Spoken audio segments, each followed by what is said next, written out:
right, guys, I got a question. Are you ready to talk about dick and balls? I'm dead serious. That is actually the thing we have to talk about right now. Dick and balls. It may seem like I'm trying to make a joke, but no, I'm dead serious. We are going to be having a conversation about a different content creator showing everybody, for some reason, their dick and balls. Also, this creator was dead. Or at least, we were all supposed to believe they were dead. And that didn't turn out to be the case. But I wonder if this particular behavior might have been plagiarized from someone else.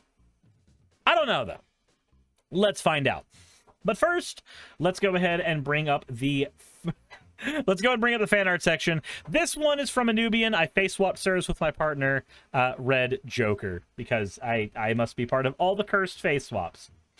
As always, thank you for your fan art submissions. If you want your fan art to be shown in a future video, drop it into the fan art section of the Discord.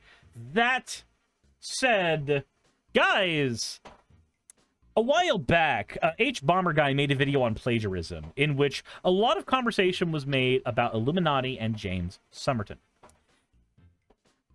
Oh, this is, I need WD-40 in this chair.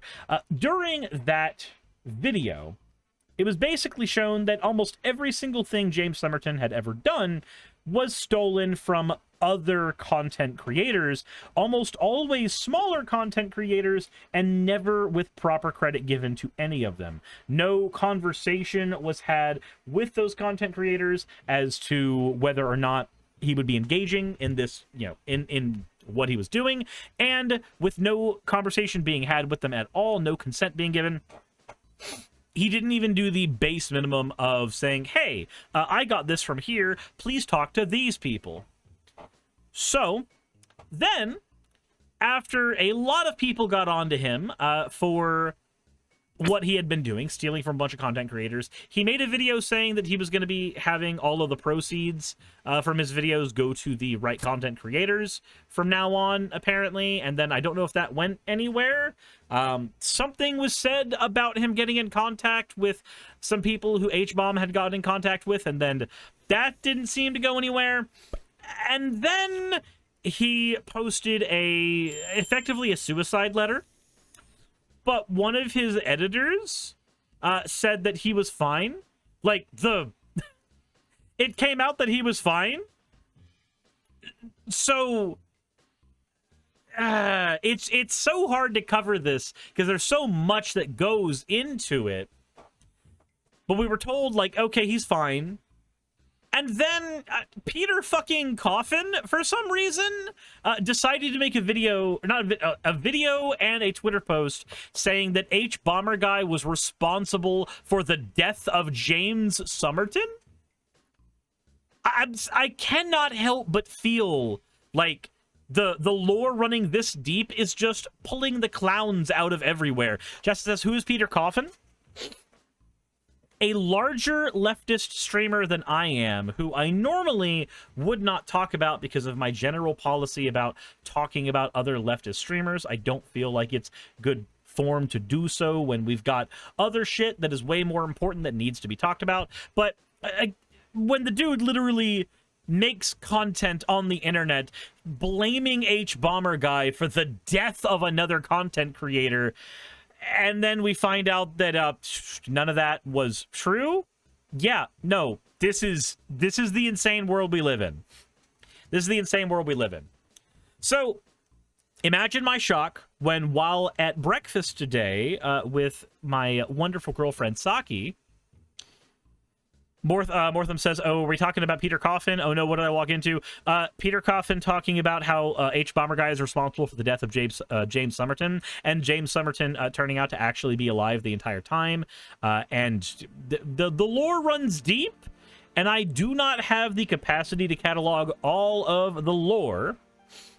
So, instead, I am going to be relying on another content creator, and unlike James Summerton, I will actually be crediting their work. This is Lady Emily over on Twitter at Great Cheshire.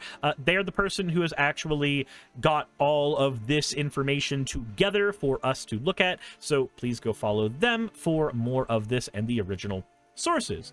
But let's go ahead and take a look here. So she says, by the way, since some people have figured it out on their own already, just gotta say, the same day James Summerton put a post faking his death, he rebranded his alt account and then posted about TV shows and horny posted. So after faking his death the same day, apparently he makes another Twitter account called That Gay You Know,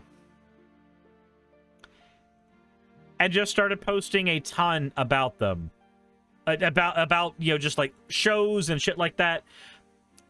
Please don't fake your fucking death on the internet unless you're making like a quick joke that's lasts maybe 10 seconds and everybody understands it's a joke. Please don't do that. Also, hi Lore, welcome here. Never ever ever. Lady Emily then goes on to say, the same day James posted his first YouTube apology, he started an alt account for himself. Originally under the attempted rebrand name of The Gay Raconteur.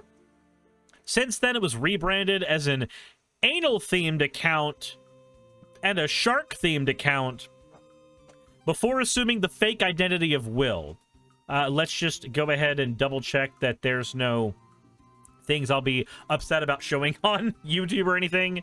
Oh, boy. Barbie will not be nominated for Best Makeup and Hair at the Oscars. There's just saying how. Nothing major there. But this is just showing that that was their post from ages ago. December 21, 23, The Gay Raconteur, and then the Achillean Boy. It's all just James Summerton. Lady Emily then goes on to say, of note is this time in between Apology 1 and Apology 2, where he, on his alt, began arguing in defense of himself, saying that what he did wasn't that bad and didn't hurt anybody because of the stuff he plagiarized was like a decade old, and blaming it on the cult of H-Bomb. Oh, okay. Trappy Jenkins says, oh, hey, you're that streamer on Rhino's stream? Hi! How's it going? Salamander saying, I love how even H-Bomber Guy's own video goes into how plagiarism directly hurts the financial stability of the people who are stolen from, as it makes the audience believe the original source of those ideas was the plagiarist, but you somehow managed to be this dense. And then, of course, them going, in most cases, he listed the authors in the opening credits of videos, so that's a false argument. He cited them in a lot of cases, just not in the way the cult of H-Bomb would have preferred. But he didn't do that. That was the whole point of H-Bomber Guy's video.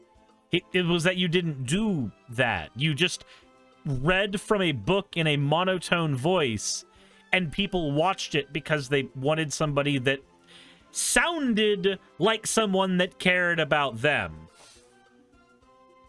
Trappy says, you acknowledge me, so I follow. Well, you know what? This is a healthy parasocial relationship. Let's go.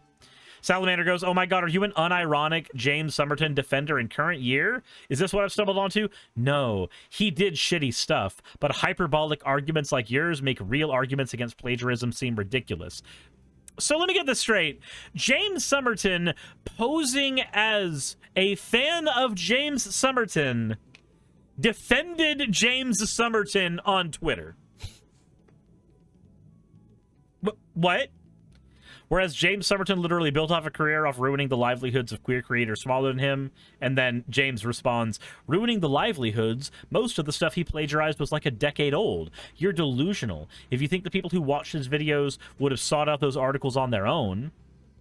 So it may be hyperbolic to say James personally ruined the lives of multiple content creators, but at the same time, when you say most of the stuff was like a decade old, you're already basically giving away the plot. You're already giving away that you think it's okay, depending on how old something is, to quote it directly, changing nothing, and basically just steal it. Then they go on to say, after another rebrand to the Achillean Boy, because man can't help but use the same Greek mythology branding as Talos, he began going on TikTok, first using AI voices and emoji avatars, before finally using his own face and voice, which is how others discovered it was him. So as the tweet says, people have been pointing out that there is no heterosexual explanation for this image in the new X-Men series, and the straights have gotten their panties in a twist, being like, why do you have to make everything gay? It's because nothing's gay. We don't even get Iceman in this new series. Like, just give us this little bit of headcanon, for God's sake. So as the tweet says, it's an AI voice that sounds almost like a person, but this is one of the rebrands. Moving into James Summerton here. So I've seen it going around a lot. The thing on TikTok of, would a woman rather be trapped in the woods with a bear or a man she doesn't know, and always picking the bear, and a lot of men being like really butthurt about that. I just want to say, to add to that equation, as a gay man, bear jokes aside, as a gay man, if somebody asked me, would you rather be trapped in the woods with a bear or a straight man you don't know?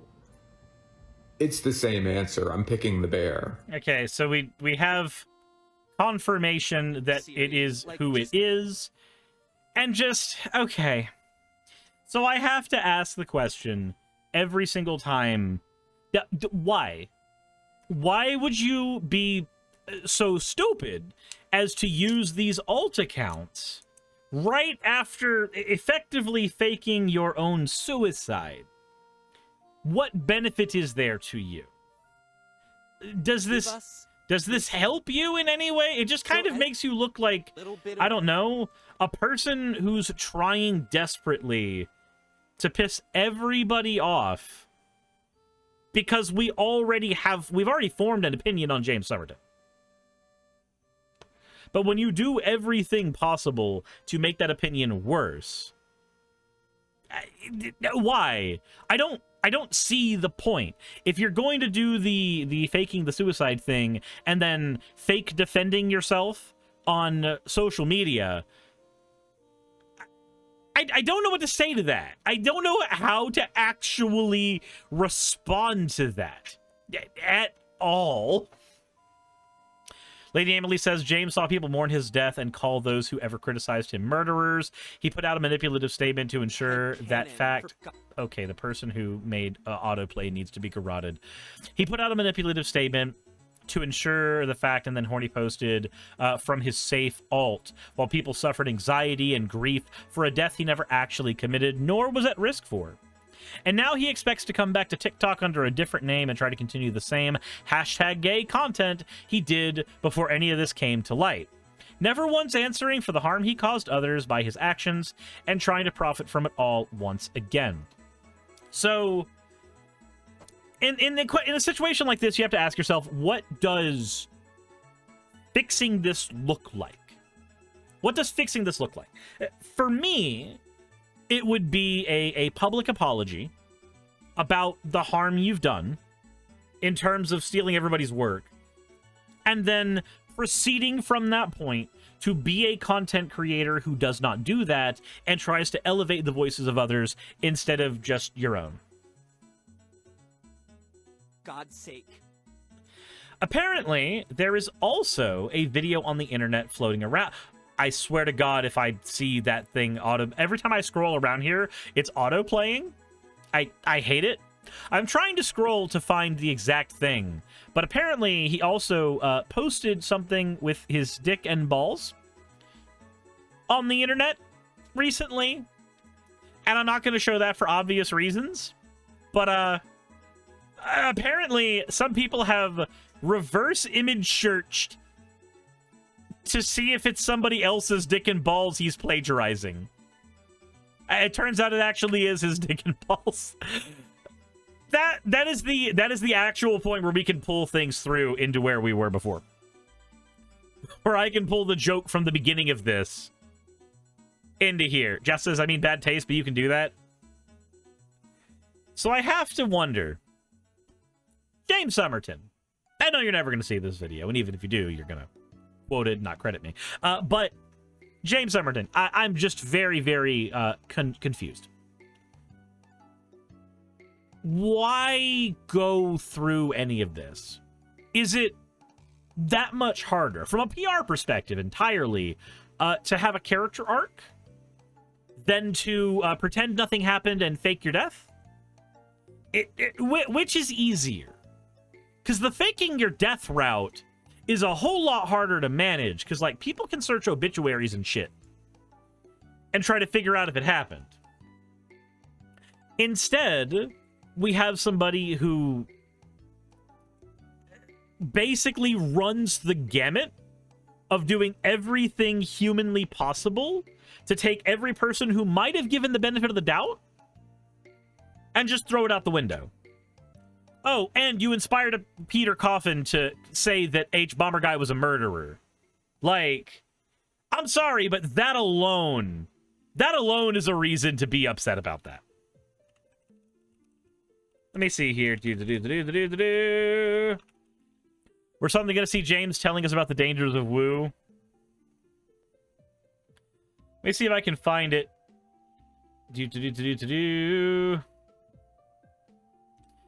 We've got posts from Peter Coffin calling H-Bomb a dirty, awful piece of shit for, I don't know, calling out plagiarism. That makes him a dirty, awful piece of shit.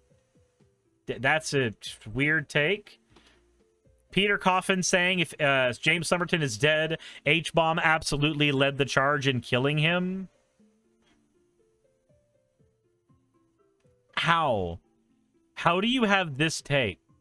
How is this the take you have ever? Just... And then, of course, he had a video taking down platonic elitism, a critique of H. Bomber Guy and other whiners who hate AI. Remember, guys, Peter Coffin is apparently a leftist on the internet who loves people's jobs being taken away by a soulless industry. That's Peter Coffin, everybody. Who says that people on the internet murdered James Summerton for calling out harmful behavior that he did.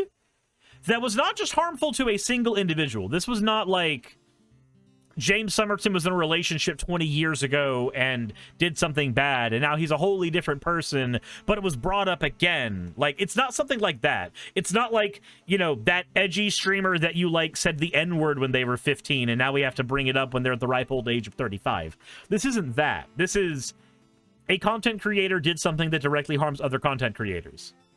And the critique on him was not he is evil, was not he needs to die. It was he stole stuff. I've seen the H Bomber Guy video twice now, the one about James Summerton.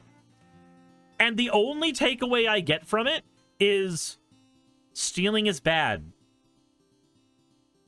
Sensini says, I wouldn't call H Bomber Guy a murderer. He acted within the confines of the law when he dissected James Summerton and turned his remains into furniture. Oh my god. Jesus. If James Summerton had taken his own life, it would be awful that he did that. Because somebody feeling like they have to commit suicide is not a good thing. It's not. However, when you use the idea of that to emotionally manipulate the people around you, that's wrong. And if you do that, then the correct thing to do would be seek therapy. The correct thing to do in that situation is recognize you have a problem. Recognize that you are manipulating people around you that you ostensibly care about. He made an entire channel about caring about queers, so I'm going to go ahead and say that that's an accurate thing to say. Recognize that people around you do not want you dead, and instead would prefer if you just improved. Seek professional help, become a better person, and show everybody as a content creator, as an influencer, as a person who exists on the internet and gives everybody around them perspective on the human condition. Give those people a story. Give those people something to root for, someone to root for. Nobody who is a villain of a story needs to stay the villain for the entirety of that story. You were the villain of this story, of the plagiarism story. You can become a better person than that. You can improve from there.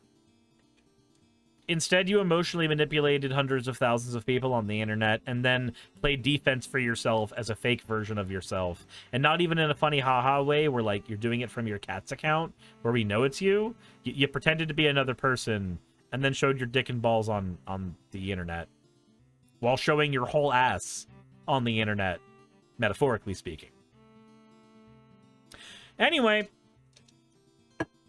maybe James Summerton doesn't deserve anybody giving him any more chances at this point. Who knows? I will still hold it out that anybody can change and improve, but come on. That's a bit much. Please go seek professional help. Therapy can do wonders. Trust me, I know. Internet and video tagline here. Hey, I just quickly want to give a thank you to all of my wonderful patrons who keep this show running. YouTube and Twitch are a pretty bumpy ride at the best of times, and the stability a Patreon provides me is worth more than I can say here. I'd also like to thank each and every one of my $20 and up patrons here, and they would be Red Joker, Britzkrieg, Cameron, Dren, Jemshin, Smiling DM, Poundini, Mabbity Babbity, Naomi, Isaac, Nixie-chan, the Oberon team, Agamotto, Jordan, Ravi, Giuni, Kiratorian, Prisma, all of you, I'm not saying that part, and Starlight. And finally, thank you to everyone else that helps keep this channel alive. While you're here, why not check out another video? And thank you for watching.